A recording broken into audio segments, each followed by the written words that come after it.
Praise lord. దేవునికే స్తోత్రము. మరి దేవుని మహాకృపను బట్టి యేసుక్రీస్తు వారు పలికిన 2 మాటలు మనం చెప్పుకున్నాం. మొదటి మాట, 2 మాటలు కూడా మనం చెప్పుకున్నాం. మరి ఈ సమయంలో 3వ మాట కూడా వివరించుకోవడం కొరకు ప్రయత్నం చేద్దాం. యోహాను సువార్త, యోహాను గారు రాసిన సువార్త 19వ అధ్యాయము 26వ వచనం, 27వ వచనం కూడా మనం చదువుకుందాం.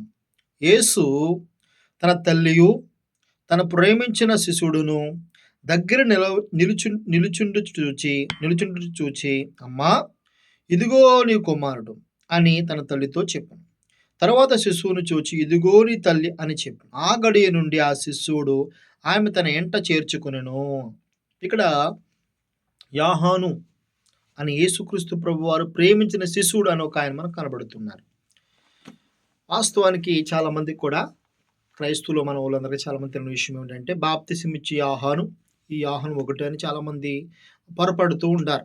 అంటే చాలామంది తెలుసు, కొంతమంది కోసం, కొత్త వారి కోసం చెప్తున్నాను.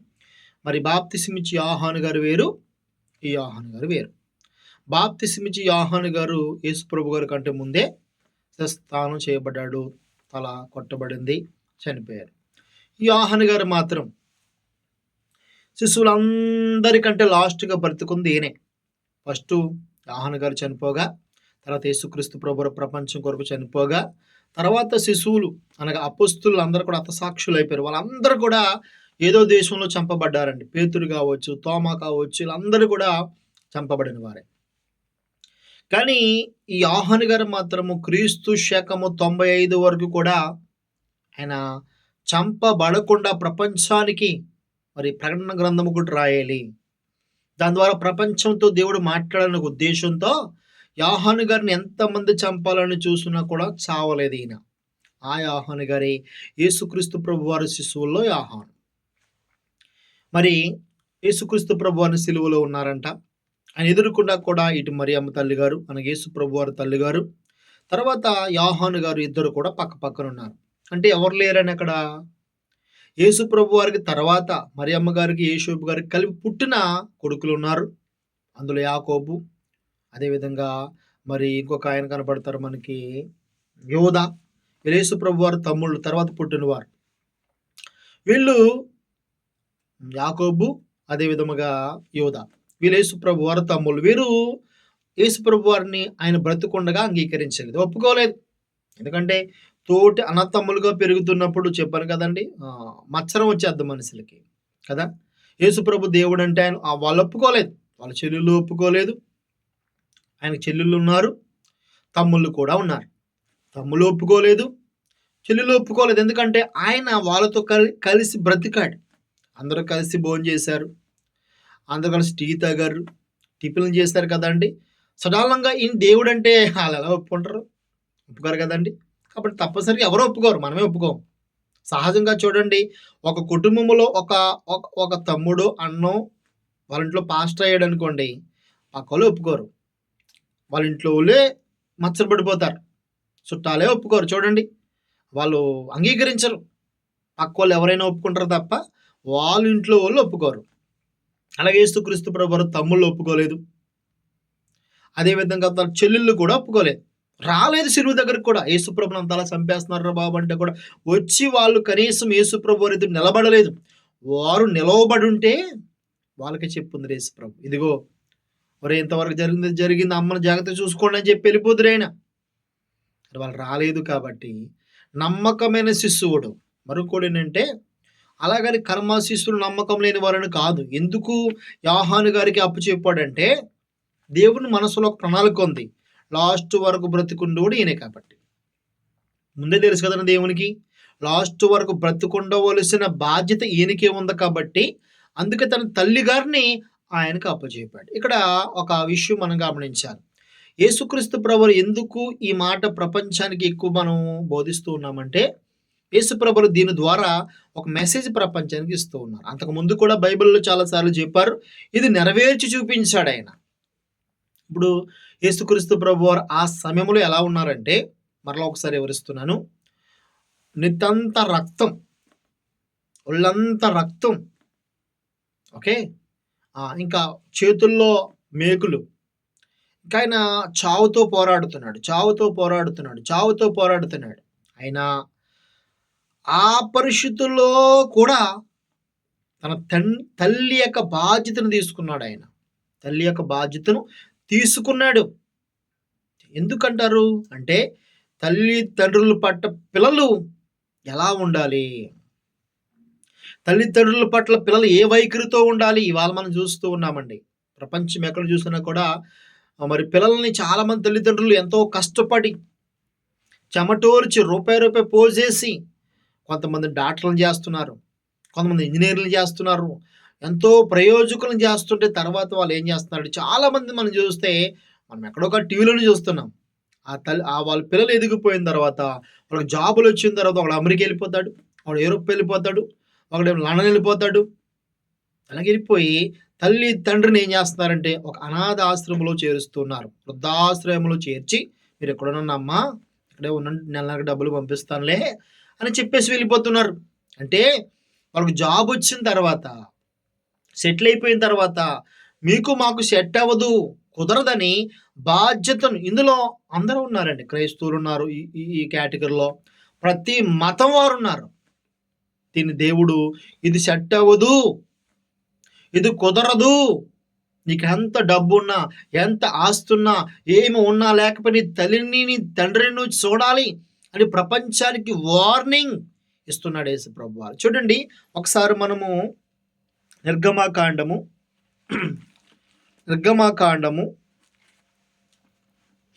20 అధ్యాయం 12 వచనం మనం చదువుకుంటే, నిర్గమాకాండము 19 20 12 వచనం.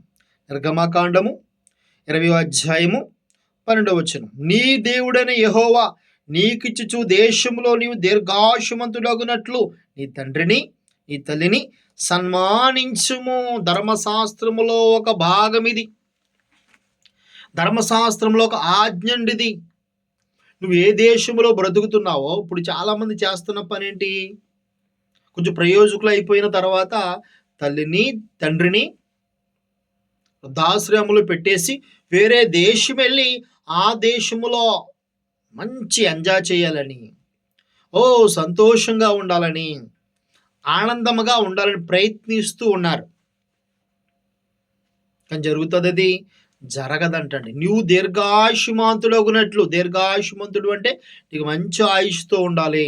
ఇప్పుడు మనం సంపాదించింది మనం తినాలంటే మనకి ఏముండాలండి, ఒకటి ఆరోగ్యం ఉండాలి, 2 మనలో ప్రాణం ఉండాలి.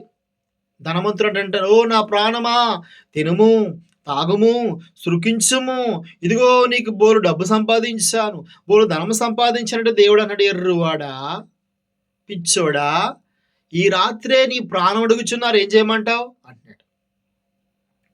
అంటే మనం ఎంతో ఏయో ప్లాన్లు వేసుకుంటాం. మనం ఆ ప్లాన్లో నెరవేరాలి అంటే మనకి ఏముండాలి, ఒకటి ఆరోగ్యం ఉండాలి, 2 ఆయుష్ ఉండాలి. ఈ 2 లేకపోతే నీకు ఎంత డబ్బు ఉంటే ఏంటి, ఎంత ఆస్తి ఉంటే ఏంటి, ఎంత మంచి భార్య ఉంటే ఏంటి, ఎంత మంచి భర్త ఉంటే ఏంటి, నీకు జాబ్ ఉంటే ఏంటి, లేకపోతే ఏంటి. అందుకే ఇక్కడ దేవుడు చెప్పాడు, నీవే దేశంలో నివసిస్తున్నావో, ఏ దేశంలో నివసించినా పర్లేదు, ఐ డోంట్ కేర్, కానీ ఆ దేశంలో నీవు దీర్ఘాయుష్మంతుడగునట్లు నీ తల్లిని నీ తండ్రిని జాగ్రత్తగా చూసుకో, కేర్ఫుల్గా చూసుకో అని ముందు నుంచి దేవుడు చెప్పుకుంటూనే వస్తూ ఉన్నాడండి. ఒకసారి ఎపిసిలకు రాసిన పత్రికలో కూడా దీన్ని ఇంకా బాగా వివరిస్తున్నాడు. చూడండి, ఎపిసిలకు రాసిన పత్రిక 6వ అధ్యాయము 1వ వచనం. పిల్లలారా, ప్రభువునందు మీ తల్లిదండ్రులకు విధేయులైండుడి, ఇది ధర్మమే. నీకు మేలు కలుగునట్లు నీ తండ్రిని తల్లిని సన్మానింపము, అప్పుడు నీవు భూమి మీద దీర్ఘాయుష్మంతుడగుదువు. ఇది వాగ్దానములతో కూడిన ఆజ్ఞలో మొదటిది. మీకు అర్థమవుతుందండి. ప్రారంభంగా మన తల్లిదండ్రులకు మనం ఏమై ఉండాలంట, లోబడి ఉండాలంట, వారికి మాట వినాలంట, వారిని గౌరవించాలంట. ఎందుకంటే ఒక తల్లి ఒక తండ్రి బిడ్డ కోసం ఎన్ని ఆలోచనలు పెట్టుకుంటారో, ఎన్ని తలంపులు పెట్టుకుంటారో. వాళ్ళకి పిల్లలు పుట్టిన తర్వాత ఎక్కువ శాతము వాళ్ళ కెరీర్ కోసం ఆలోచించే వారు ఎవరైనా ఉన్నారంటే అది మొట్టమొదటిగా దేవుడైతే తర్వాత ఈ భూమి మీద ఉన్న వాళ్ళ తల్లిదండ్రులు మాత్రమే. అటువంటి తల్లిదండ్రులు వాళ్ళ మాట మనం వినాలంట. ఇది ధర్మం అంటున్నాడు. రెండవది, నీకు మేలు కలిగినట్లు. చాలాసార్లు మనం ఏమనుకుంటాం, మేలు కలగాలి. ప్రతి మనిషి కూడా మేలు కలగాలని మేలు అంటే ఏంటి?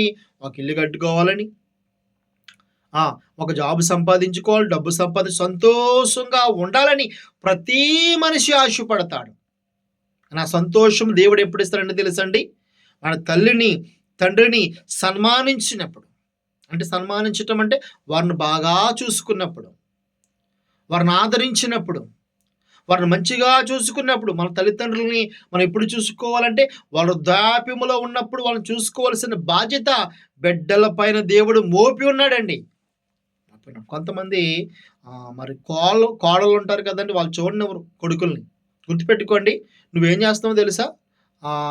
నీ పాపముతో పాటు పాపాన్ని పెంచుకుంటూ ఉన్నావు. ఒకవేళ నువ్వు కోడలవైతే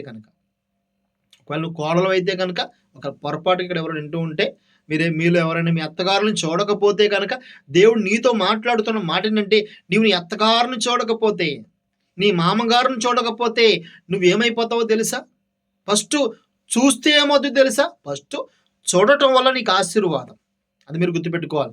అత్తగారిని, మాంగారిని, తల్లిని, తండ్రిని. అందుకే అత్తగారు మాంగారికి తెలుగులో పదాలు ఉన్నాయి కానీ ఇంగ్లీష్లో పదాలు లేవు. తండ్రిని ఫాదర్ అంటాం, తల్లిని మదర్ అంటాం. ఇంగ్లీష్లో ఒక పదం మదర్లా అంటే, మరొక పదం మదర్లా అంటే అత్తగారిని మదరల్లా అంటారు, మాంగారిని ఫాదరల్లా. రెండో పదం లేదు ఇంకా. అంటే మదర్లా ఫాదర్లు అంటే నీ రెండో తండ్రి అతను, రెండో అమ్మ.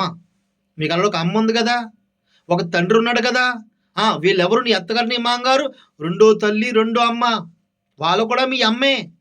మీ అత్తగారు నీకు అమ్మ, మీ మాంగారు నీకు తండ్రి. దేవుడు చెప్తున్న మాట ఇది.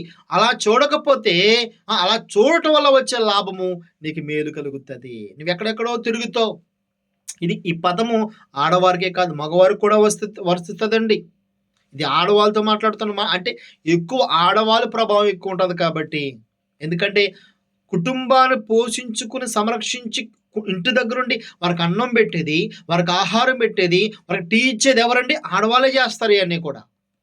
కాబట్టి ఎక్కువ వాళ్ళ గురించే మనం మాట్లాడుతున్నాం. వాళ్ళు ఇంటికాడున్న వాళ్ళు అత్తగారిని, మాంగారిని ప్రేమగా చూసుకోవాలంట. మన తల్లిని ఎలాగైతే చూసుకుంటామో, మన తండ్రిని ఎలాగైతే చూసుకుంటామో, అదేవిధంగా తల్లిని, తండ్రిని మనం చూసుకోవాల్సిన బాధ్యత మనకుంది.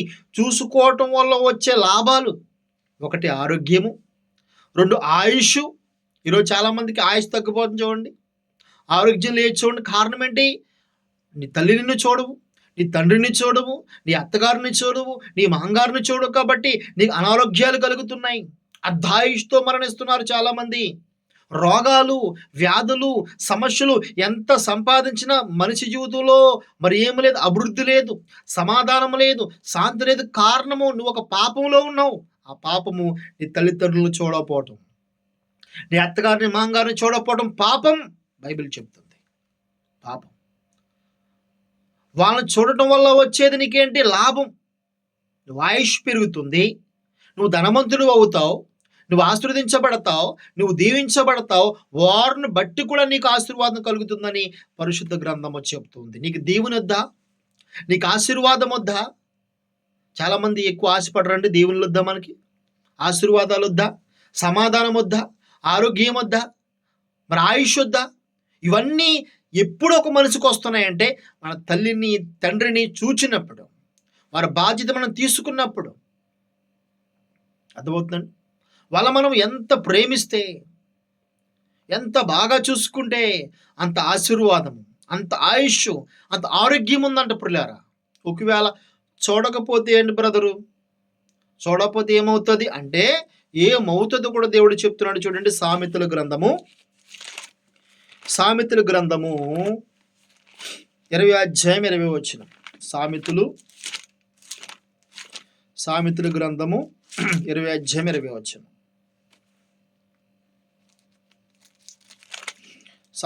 20:20. తన తండ్రినైనను, తల్లినైనను దూషించు వాని దీపము కారు చీకటిలో ఆరిపోవును. మన తల్లిని తండ్రిని గుర్తుపెట్టుకోండి. ఇక్కడ తల్లి తండ్రి అంటే రెండు రెండు రెండు రెండు అర్థాలు వస్తున్నాయి. ఒకటి తల్లి, రెండు తండ్రి. బ్యాక్ ఎండ్ మళ్ళా అత్తగారు మాంగారు, అత్తగారు మాంగారు, తండ్రి తల్లి. అత్తగారిని మాంగారిని కానీ, తల్లిని తండ్రిని కానీ దూషించిన, శపించిన, కొట్టిన, వారికి అన్నం పెట్టకపోయినా, వారికి ఆహారం పెట్టకపోయినా, వారికి సరిగ్గా 3 పూటలు టీ ఇవ్వకపోయినా, మీకు అర్థమయ్యే భాషలో చెప్తున్నాను, వాళ్ళు ఏమాత్రం నెగ్లెక్ట్ చేసినా నీ దీపము కారు చీకటిలో ఆరిపోతుంది. ఇంతకీ దీపం అంటే ఏమిటి? బైబిల్ పరిభాషలో దీపం అంటే ఏమిటి? దీపము మన ఆత్మ. నరుని దీపము యెహోవా పెట్టిన, నరుని ఆత్మ యెహోవా పెట్టిన దీపము. మనలో ఒక ఆత్మ ఉన్నది. దేవుడు మనుషుని తయారు చేసినప్పుడు 2 విధాలుగా తయారు చేశాడు. ఒకటి శరీరము, 2 ఆత్మ. ఈ ఆత్మ యెహోవా పెట్టిన దీపము. ఆ ఆత్మ ఆరిపోతుంది. అంటే ఇది చిన్న విషయం అనుకుంటున్నారు కానీ పిల్లరా, ఆత్మ ఆరిపోవడం అంటే ఏంటో తెలుసండి? కారు చీకటిలో ఆరిపోతుందంట. ఏంటో తెలుసా? నరకానికి వెళ్ళిపోతాం అని పచ్చి భాషలో. అయ్యగారు, నేను బాప్తిస్మం పొందానండి, రక్షణ పొందుకున్నానండి, దశమ భాగాలు ఇస్తున్నానండి, సువార్త ప్రకటిస్తున్నానండి, వాక్యం చెప్తున్నానండి, నువ్వెన్ని చెప్పినా సరే ఈ యొక్క పాయింట్ని బట్టి నేను నరకంలో వేలు వస్తుందమ్మా. దేవుడు అంటాడంటే అండి, అమ్మ నువ్వు సువార్త ప్రకటించావా, అన్నీ చేసావా, సరే మరి ఒక్క పాయింట్ ఏమవుతుందంటమ్మా, ఈ ఒక్క పాయింట్ నేను ఏం చేస్తుందంటే నరకంలోకి వేయమని చెప్తుంది. అదేంటండి? ఒక్కటి అయినా ఈ ఒక్కటే. కాబట్టి ఏమాత్రం మనకు మంచిది కాదు. ఈ లోకంలో మనకు ఆశీర్వాదం కాదు, ఈ లోకంలో మనకి దీవెని కాదు, ఈ లోకంలో మనకి ఏమాత్రం మంచిది కాదు. ఇది మనకు దీవెని పొందాలన్నా, ఆశీర్వాదం పొందాలన్నా, మనకి ఇవన్నీ మన జీవితంలో నెరవేరాలన్నా కూడా మనకు కావలసిందల్లా ఒకటే, తల్లిదండ్రులని ప్రేమించాలి, వారి బాధ్యత తీసుకోవాలి, వారిని ఆదరించాలి, వారిని అర్థం చేసుకోవాలి. ఎందుకంటే గర్భఫలము యెహోవా ఇచ్చే స్వాస్థ్యము. మనమే వాళ్ళ ఆస్తి, మనమే వాళ్ళ అంతస్తు. కాబట్టి నా ప్రియ సంగమా, నువ్వు దీవించబడాలన్నా, ఆశీర్వదించబడాలన్నా నీ తల్లిని తండ్రిని, నీ అత్తగారిని మాంగారిని ఎప్పుడైతే బాగా చూసుకుంటావో నీకు అదే దీవెన, నీకు అదే ఆశీర్వాదము.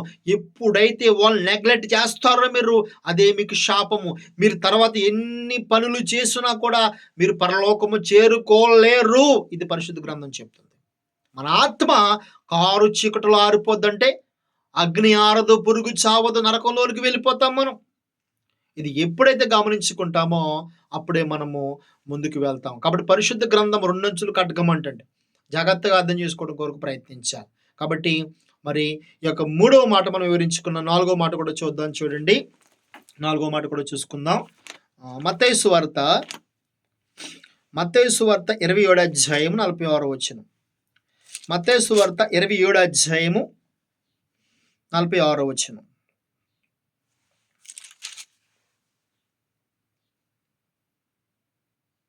ఇంచుమించు 3 గంటలప్పుడు యేసు ఏలీ ఏలీ లామా సబక్తాని బిగ్గరగా కేక వేసును. ఆ మాటకు నా దేవా నా దేవా నేను ఎందుకు చెయ్యి విడిచివని అర్థము. మనము 4వ మాట చూసుకుంటున్నాం. జాగ్రత్తగా గమనించాలి. ఈ 4వ మాటలో ఉన్న అర్థం ఏమిటంటే, యేసుక్రీస్తు ప్రభువారు ఏమంటున్నాడు? నా దేవా నా దేవా నన్ను ఎందుకు చేయి విడిచితివి. పైన మనకి మరి ఏలి ఏలి లామా సబక్త అని బిగ్గరగా కేక వేసును. ఆ భాషలో వారి యొక్క గ్రీకు పదంలో ఆ రోజునున్న గ్రీకు యేసు ప్రభు వారు మాట్లాడే లాంగ్వేజ్లో ఆయన మాట్లాడుతూ ఏమన్నాడంటే, నన్ను ఎందుకు చేయి విడిచితివని. ఆ మాటకు అర్థము నా దేవా నా దేవా నన్ను ఎందుకు చేయి విడిచివని అర్థము. అంటే దేవుడు యేసుక్రీస్తు ప్రభు వారిని చెయ్య విడిచేశాడంటండి. యేసు ప్రభు వారు బాధపడుతున్నాడు. నా దేవా నా దేవా నన్ను ఎందుకు చేయి విడిచావు నువ్వు అంటున్నాడు. ఇప్పుడు నిజమే, తండ్రి అయిన దేవుడు యేసుక్రీస్తు ప్రభు వారిని విడిచిపెట్టేశాడు సిలువలో. గుర్తుపెట్టుకోవాలి, తండ్రి అయిన దేవుడు యేసుక్రీస్తు ప్రభు వారిని సిలువలో విడిచిపెట్టేశాడు. ఎందుకంటారు? ఈ మాట మనకు అర్థం కావాలంటే యెషయా గ్రంథము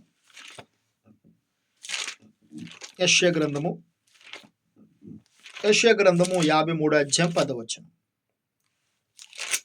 యెషయా గ్రంథము 53 10వ వచనం మనం జాగ్రత్తగా గమనిస్తే, అతని నలగొట్టుటకు యెహోవాకి ఇష్టమాయెను, ఆయన అతనికి వ్యాధి కలుగజేస్తుంది. అతడు తానే అపరాధ పరిహార్థ బలిగా అతని సంతానము చూచెను. అతడు దీర్ఘాయుష్మంతుడగును, యెహోవా ఉద్దేశం అతని వలన సఫలమగును. ఇక్కడ జాగ్రత్తగా మనం గమనిస్తే, అతను నలగొట్టుటకు యెహోవాకి ఇష్టమాయెను, ఆయన అతనికి వ్యాధి కలుగజేసును. ఇక్కడ యేసుక్రీస్తు ప్రభువారిని సిలువ వేయటములో భాగము, అసలు ప్రధానమైన భాగం ఎవరు అనుకుంటున్నారు? మనం చాలాసార్లు ఇప్పుడు ఈ యొక్క రేపు చూడాలంటే మన సంఘస్థులు అందరూ కూడా ఎక్కడ చూసినా పొలోమంటూ ఏడుస్తూ ఉంటారు. పొలోమంటూ గోల ఇప్పటికి కూడా చాలా సంఘాల్లో. మన జాగ్రత్తగా గుర్తుపెట్టుకోవాలి, యేసు ప్రభువారిని సిలువ వేయటములో ప్రధానమైన భాగం ఎవరిదంటే, ప్రధానమైన పాత్ర ఎవరిదంటే, భయపడొద్దు, తండ్రి అయిన దేవునిది. యేసు ప్రభువారిని అలా సిలువ వేసి చంపటములో ప్రధానమైన భాగము తండ్రి అయిన దేవునిది. తెలిసిన విషయం మీకు. మనం ఎంతసేపు వాళ్ళు చంపేస్తారు, వీళ్ళు చంపేస్తారు. యేసుప్రభు ఏమన్నాడు? తండ్రి, వీరు ఏమి చేయుచున్నారు, వీరు ఎరుగురు అన్నాడా లేదా? నిజమే, వాళ్ళు ఏమి చేయుచున్నారు వారు ఎరగరు. ఇది ట్రూత్ అండి, నిజమిది. మన బైబిల్ చదువుకుంటూ వెళ్ళిపోవడం కాదు. యేసు ప్రభు వారిని సిలువ వేసి చెతక్కొట్టి చంపటములో ప్రధానమైన భాగము తండ్రి అయిన దేవునిది. ఎందుకు సార్ అంత అలాగా? ఆయన తండ్రి అయిన దేవుడే చంపించాడు ఆయన్ని. తండ్రి అయిన దేవుడే ఆ పాత్ర పోషించాడు. అవును, యేసు ప్రభు అన్నాడు, నా దేవా, నా దేవా, ఎందుకు నన్ను చేయి విడిచితివి? కొంతమందికి బైబిల్ యొక్క అర్థం కానప్పుడు బైబిల్ని సరిగ్గా, ఎందుకంటే క్రైస్తవులు చాలామంది బైబిల్ చదవరు కాబట్టి, చాలామంది 400 కోట్ల ప్రజల్లో నా అంచనా ప్రకారం మహా అయితే ఒక 10 లక్షల మంది బైబిల్ చదువుతారేమో. కానీ వాళ్ళందరూ కూడా బైబిల్ని చదవరు. బైబిల్ చదివితే మనకు అర్థమవుతుంది. యేసు ప్రభు ఎందుకు బాధపడుతున్నానంటే, తండ్రి అయిన దేవుడే చెయ్యి విడిచిపెట్టేశాడు. మీకు అర్థం కావాలంటే, మీ భార్య ఉందండి, ఇప్పుడు నా భార్య ఉంది, మీకు అర్థమయ్యే భాషలో చెప్తాను. అప్పుడు ఇది మీకు బాగోదు, కానీ ఇంకో భాషలో మీకు చెప్తాను. ఇంకో కొడుకున్నాడండి, కొడుకు అంటే మీకు చాలా ప్రేమ, మంచిది. అయితే చాలా మంది వాడిని తీసుకుపోతున్నారు. వచ్చి మీరు వెళ్ళారు, చేపట్టుకోరే నా కొడుకుని తీసుకుపోతున్నారంటారా మీరు అని చేపట్టుకున్నారు. వాళ్ళు ఒక్కో మాట చెప్తారు. ఇదిగో నీ కొడుకు, ఇదిగో పసిపిల్లను పాడు చేశాడు, నీ కొడుకు 10 మందిని చంపేశాడు, నీ కొడుకు నరహంతకుడు, నీ కొడుకు ఎంతో మంది ఇళ్లను దోషిస్తాడు, నీ కొడుకు భయంకరమైన వ్యక్తి, వీని పోలీసులు తీసుకుపోతుంటే ఇప్పుడు చెప్పండి, తండ్రిగా మనం ఇంకా వాడు చేపట్టుకుంటామా? ఒక తండ్రిగా కొడుకు చెయ్యి ఇంకా మనం పట్టుకుంటామా? పట్టుకోము. అంతకుముందు పట్టుకుంటాం. ఎందుకంటే వాడు నా కొడుకుని చేపట్టుకుంటాం. ఎప్పుడైతే ఆ కొడుకు గురించి ఒకే విషయం తెలుస్తుందో, ఏంటి వీడు 10 మందిని చంపేశాడా, రేపు చేశాడా, దొంగతనాలు చేశాడా, మర్డర్లు చేశాడా, ఎంత భయంకరుడా నా కొడుకు అని వాడి చెయ్యి మనము విడిచిపెట్టేస్తాం. తీసిపోండి సార్, తీసిపోండి, వాడు ఉరి తీసేయండి సార్, ఇటువంటి బతకూడదు అంటాం. తండ్రి అయిన దేవుడు కూడా యేసు ప్రభు వారిని చూస్తున్నప్పుడు, యేసు ప్రభు గారు ఎలా ఉన్నారో తెలుసా అండి? మన దోషములు, మన పాపములు, మన అపరాధములు ఆయన పైన మోపబడి ఉన్నవి. తెలుసండి మీకు? చూద్దాం ఒకసారి, చూడండి. ప్రారంభంలోనే చెబుతాడు ఆయన. 53 అధ్యాయము 5వ వచనం జాగ్రత్తగా చదువుతున్నాను, చూడండి. 6వ వచనం. మనమందరము గొర్రెల వలె త్రోవ తప్పిపోతేమి, మనలో ప్రతి వాడును తనకిష్టమైన త్రోవను తొలగిను, యెహోవా మనందరి దోషమును అతని మీద మోపెను. నేను, నువ్వు, మనందరం చేసిన కచ్చిడా పనులు, భయంకరమైన పాపాలు, భయంకరమైన, ఇప్పుడు మిమ్మల్ని గనక ఒక చోట కూర్చుండబెట్టి దేవుడు వచ్చోరే నీ పాపాలను రాయిరా, ఒరే నీ పాపాలను ఒకసారి రాయి అని కనుక దేవుడు చెప్పి ఒక పెన్ను పుస్తకం ఇస్తే, మన పాపాలు రాసుకుంటూ దేవుడు చెప్పాడు. మనం మర్చిపోతాం కదా కొన్ని పాపాలు. చిన్నప్పటి నుంచి మనం చేసిన ప్రతి దుర్మార్గమైన పని, హృదయంలో ఆలోచించుకున్న పనులు, ఇవన్నీ రాయిరా అని దేవుడు చెబుతూ ఉంటే రాస్తూ, రాస్తూ, రాస్తూ, రాస్తూ, రాస్తూనే ఉంటాం. అప్పటికింకా మన పాపాలు తరగవు. అన్ని పాపాలు చేశాడు మనిషి. అన్ని పాపాలు. ఎన్నో దోషములు హృదయములో ఎన్నోసార్లు ఎదురు వ్యక్తిని ద్వేషించాడు మనిషి. ఎన్నో పాపాలు చేశాడు మనిషి.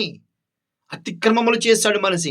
ఇవన్నీ ఈ ప్రపంచంలో ఎంతమంది ఎన్ని మానవులు ఎన్ని తప్పులు చేశారో అవన్నీ కూడా తండ్రి అయిన దేవుడు ఎవరి మీద మోపారనుకున్నారండి? యేసుక్రీస్తు ప్రభు వారి మీద మోపాడు. నరహంతకులు, దొంగలు, వ్యభిచారులు, ఈ పాపం అంతా యేసు ప్రభు వారి మీద కనబడుతుంటే ఇప్పుడు తండ్రి ఎలా పట్టుకుంటాడని మీకు ఇందాక చెప్పాను. ఒక పాపాత్ముడిని కొడుకుని కూడా తండ్రి క్షమించడు, విడిచిపెట్టేస్తాడు.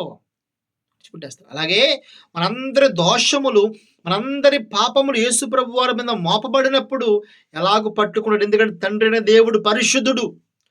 యేసు ప్రభు కూడా పరిశుద్ధుడే, కానీ ఆ పరిశుద్ధుడు మీద మన పాపాలు మోపబడ్డాయి. దేవుడు యేసు ప్రభు వైపు చూస్తే ఆయన ఎలా ఉన్నాడో తెలుసండి? మన పాపాలన్నీ, మన దోషములన్నీ ఆయన మీద మోపబడ్డాయి కాబట్టి ఆయన పాపిగా కనబడుతున్నాడు. అప్పుడు మన పాపాలు ఆయన మీద వేసుకున్నాడండి ఆయన. మన రోగములు, మన పాపాలు భరించాడు ఆయన. అందుకే తండ్రి విడిచిపెట్టేది. ఎందుకంటే పరిశుద్ధుడు. మరి పాపముతో ఉన్నవారు చేయి పట్టుకోడు. ఈ మాట జాగ్రత్తగా మీరు గమనించాలి. మన పాపాలు ఆయన మీద మోపబడి ఉన్నాయి. గుర్తుపెట్టుకోండి. ఇక్కడ చాలా జాగ్రత్తగా గమనించాలి. యేసు ప్రభు చనిపోవటంలో భాగంగా ప్రధాన పాత్ర పోషించిన తండ్రి అయిన దేవుడు. ఎందుకంటే మనందరి పాపాలు ఆయన మీద మోపబడాలి. ఆయన చచ్చిపోవాలి, ఆయన మరణించాలి. ఆయన మనందరి బాధలు ఆయన భరిస్తే తప్ప నీకు నాకు మోక్షం రాదు, నీకు నాకు రక్షణ రాదు, నీకు నాకు పరలోక రాజ్యం రాదు. అందుకే నా దేవా ఎందుకు విడిచేసామని అడుగుతున్నాడు యేసు ప్రభువారు. తండ్రికి తెలిసి ఎందుకు విడిచిపెట్టేశాడు? ఎందుకంటే యేసుక్రీస్తు ప్రభువారిని చూసినప్పుడు మనందరి దోషములు ఆయన మీద మోపబడ్డ. ఇందాక మీకు చెప్పానండి, మళ్ళా జ్ఞాపం చేస్తున్నాను. కొడుకుని తప్పులు చేశాడు రా అన్నప్పుడు మనం విడిచిపెట్టేస్తాం. అలాగే యేసుక్రీస్తు ప్రభువారు కూడా విడిచిపెట్టేశారంట. తండ్రి అయిన దేవుడు యేసుక్రీస్తు ప్రభువారు చెయ్యిని విడిచిపెట్టేసినట్టు మనకు కనబడుతూ ఉంది. ఇక్కడ కనబడుతూ ఉంది. ఎందుకో తెలుసండి, ఇక్కడ గొప్ప పాఠం మనం నేర్చుకోవాలి. ఇక్కడ ఎంత గొప్ప మనకి ఒక రక్షణ కనబడుతుందంటే, నా పాపములకు క్షమించబడి మనందరం కూడా మరలా ఆ దేవునితో ఉండాలని ఇక్కడ ఎంతమంది త్యాగం చేశారో తెలుసండి. తండ్రి అయిన దేవుడు తన సొంత కుమారుని బాధిస్తుంటే, సొంత కుమారుని కొడుతుంటే చాలా బాధపడి ఆయన కళ్ళు మూసుకున్నాడు. అక్కడ చెయ్యి విడిచేశాడు ఆయన. ఇది కూడా ప్రేమ. ఎవరి ప్రేమ? కుమారుని మీద ప్రేమను చంపుకున్నాడు. నన్ను అంత ప్రేమించాడు. ఇవాళ చూడండి, ఒరు బాబు నిన్ను దేవుడు ప్రేమించాడు, ప్రభుని నమ్ముకోవడం ఎంత ప్రేమను పట్టుకుని లోకంలోకి వెళ్తుంటే చాలా మంది ఒప్పుకోవట్లేదు. అందుకే దేవుడు లోకమును ఎంతో ప్రేమించును, కాగా తన అద్వితీయ కుమారుని నీ కోసం నా కోసం ఇచ్చేశాడండి. ఇందులో త్యాగం ఉంది, ఇందులో ప్రేమ ఉంది, ఇందులో అపరిమితమైన ప్రేమ ఉందండి. మనందరి కొరకు తన సొంత కుమారుని చంపటములో ప్రధాన పాత్ర పోషించిన తండ్రి అయిన దేవుడు. అందుకే ఆయన చేయి విడిచిపెట్టేశాడు. మన పాపాలు ఆయన మీద మోపబడ్డాయి కాబట్టి, మన దోషాలు ఆయన మీద మోపబడ్డాయి కాబట్టి దేవుడు చేయి విడిచిపెట్టేశాడు ఆయన్ని. ఎవరి కోసం? నీ కోసం, నా కోసం, మనందరి కోసం కూడా ఆయన ఒంటరి వాడైపోయాడండి. కాబట్టి ఈ యొక్క 4వ మాటలో దేవుడు నీతో నాకు ఏం చెప్తున్నాడు తెలుసా? యేసుక్రీస్తు ప్రభు నిన్ను బట్టు నన్ను బట్టి ఒంటరి వాడైపోయాడు. ఎందుకో తెలుసా? నన్ను కూడా ఆ తండ్రితో కూర్చుండబెట్టాలని, నిన్ను కూడా పరలోక రాజ్యం చేర్చాలని, నీ కోసం నా కోసం ఆయన ఒంటరి వాడైపోయాడు. అందుకే అందరికంటే పైనామము. చూడండి ఒకసారి వచనం చదువుదాం మనం. అందుకేనంట ఆయనకి ఎంత గొప్ప నామాన్ని ఇచ్చాడు చూడండి తండ్రి అయిన దేవుడు. ఫిలిప్పీయులకు రాస్తున్న పత్రిక 2వ అధ్యాయము 9వ వచనం. అందుచేత పరలోకమందు ఉన్న వారిలో కానీ, భూమి మీద ఉన్న వారిలో కానీ, భూమి క్రింద ఉన్న వారిలో కానీ ప్రతి వారిని మోకాలు యేసు నామమున వంగునట్లు ప్రతి వారి నాలుక తండ్రిని దేవుని మహిమార్థమై యేసుక్రీస్తు ప్రభువును ఒప్పుకున్నట్లు దేవుడు ఆయనను అత్యధికముగా హెచ్చించి ప్రతి నామమునకు పైనము ఆయన అనుగ్రహించెను. ఎందుకో తెలుసా అండి? అందుకే తండ్రిని దేవుడంట యేసుక్రీస్తు ప్రభువారికి అందరికంటే గొప్ప నామాన్ని ఇచ్చాడు ఆయనకి. పైనామాన్ని ఇచ్చాడు ఆయనకి. ఎందుకో తెలుసా? ఆయన చేసిన త్యాగం అటువంటిది. నీకోసం, నా కోసం ఆయన ఒంటరివాడైపోయాడు. నీకోసం, నా కోసం తండ్రి ఆయన విడిచిపెట్టేశాడు. తండ్రి ప్రేమ కనబడుతుంది. యేసు ప్రభువారి ప్రేమ కనబడుతుంది. మరి నీ ప్రేమ, నా ప్రేమ ఎలా ఉంది ఇవాళ? నీ ప్రేమ, నా ప్రేమ ఎలా ఉంది ఇవాళ? మరి తండ్రి నీకోసం, నా కోసం కుమారుని వదులుకున్నాడు. యేసు ప్రభువారు నీకోసం, నా కోసం ప్రాణం విడిచిపెట్టుకున్నాడు. తండ్రిని విడిచిపెట్టుకున్నాడు కొద్ది గంటలు. నీవు నేను ఏం విడిచిపెట్టుకోగలుగుతున్నావు? నీవు నేను యేసు ప్రభువుని నమ్ముకున్నానని చెప్పి, యేసు ప్రభు నా దేవుడని చెప్పి, నేను క్రైస్తవునని చెప్పి, నీవు నేను ఏమి విడిచిపెట్టుకోగలుగుతున్నావు? ఏం విడిచిపెట్టావు నువ్వు ప్రభు కోసం? ఈ లోకంలో ఏమి మారావు నువ్వు? నీలో ఏం మార్పు ఉంది? నీలో ఉన్న చెడ్డ క్రియలను ఏమైనా అసలు కొంచెం ఇంప్రూవ్ అయ్యావా? చూడండి, మనిషి ఒకేసారి పరిపూర్ణమైన వాడు కాడు. మనిషి ఒకేసారి పరిశుద్ధుడైపోడు. కొంచెం కొంచెంగా మార్పు చెందాలి. ఒక సీతాకొక చిలుక మరి గొంగళ పొరుగుగా ఉన్నప్పుడు 21 రోజుకి కానీ అది సీతాకొక చిలుకగా మారదు. మరి మనం ప్రభువులోకి వచ్చిన మనము రోజు రోజుకి ఇంప్రూవ్ అవుతున్నామా? రోజు రోజుకి మనం మార్చుకుంటున్నామా? రోజు రోజుకి చెడ్డ విడిచిపెట్టుకుంటూ మంచి వాటిని హత్తుకుంటున్నామా? ఇది ప్రశ్న. దేవుడు ఈ మాట ద్వారా నీతో నాతో మాట్లాడుతున్నాడు. నువ్వేం విడిచిపెట్టుకుంటున్నావు? నీ కోసం, మీ అందరి కోసం నా కొడుకుని విడిచిపెట్టాను నేను, చెయ్యి విడిచిపెట్టేస్తాను నేను అంటున్నాడు. నేనేమైనా విడిచిపెట్టుకోగలుగుతున్నావా? విడిచిపెట్టుకోకుండా ఓ నా దేవుడా, నా కోసం చచ్చిపోయావు ప్రభువా, నా కోసం మరణించావు ప్రభువా అని ఎంత ఏడిస్తే ఏం ఉపకారం? నువ్వు మారాలి. మనందరము పరిపూర్ణులుగా మారాలని కోరుకుంటూ నా మాటలు ముగిస్తూ ఉన్నానండి. అందరికీ వందనాలు.